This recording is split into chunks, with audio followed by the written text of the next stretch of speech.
Second year physics का हमारा पहला लेक्चर है। अच्छा, इस चैप्टर में हमें न्यूक्लियर रेडिएशंस के बारे में डिस्कस करना है। न्यूक्लियर रेडिएशंस क्या होती हैं? न्यूक्लियर रेडिएशंस बेसिकली एटम का जब न्यूक्लियस डिसइंटीग्रेट होता है, एटम का न्यूक्लियस जब डिसइंटीग्रेट होता है तो उसमें से 3 तरह की रेडिएशन निकलती हैं। आपको पता है alpha, beta, gamma. Alpha, beta, gamma, इनको हम न्यूक्लियर रेडिएशंस कहते हैं। इसके अलावा फर्दर आपको पता है कि एटम के न्यूक्लियस में एक तो प्रोटॉन होता है और एक न्यूट्रॉन, ये तो पहले से ही मौजूद होते हैं। तो इसका मतलब टोटल 5 तरह की रेडिएशंस हैं जिनको हमने डिस्कस करना है।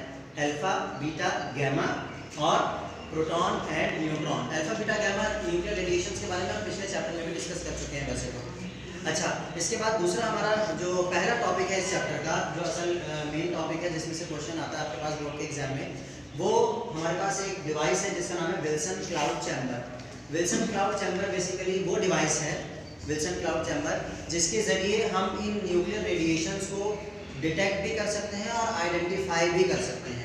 यानी कि एक तो होता है ना सिर्फ डिटेक्ट करना, डिटेक्ट करने से मतलब हमें पता चल गया कि कोई रेडिएशन है, लेकिन डिटेक्ट करने के साथ साथ हम ये आइडेंटिफाई भी कर लेते हैं इस डिवाइस के ज़रिए कि वो अल्फा है या बीटा है या गैमा है। ठीक है। अच्छा, तो अब इस डिवाइस से होता क्या है? इसका क्वेश्चन आपके पास इस तरह से भी आ सकता है कि describe the device through which we can detect and identify the nuclear radiations. ठीक है, तो फिर उसमें भी हमने यही काम करना है। अच्छा, अब इस टॉपिक में हमारे पास सबसे पहले तो ये डिवाइस की कंस्ट्रक्शन समझने कि इस डिवाइस में हमारे पास कौन कौन से इसके पार्ट हैं। इस डिवाइस में सबसे पहले तो हमारे पास एक चैम्बर है, ये आपको नजर आ रहा है स्क्वायर रेक्टेंगुलर शेप का चैम्बर। इसमें हमारे पास 2 विंडोज होती हैं, 2 ओपनिंग्स होती हैं यहाँ पर जो आपको नजर आ रही है विंडोज।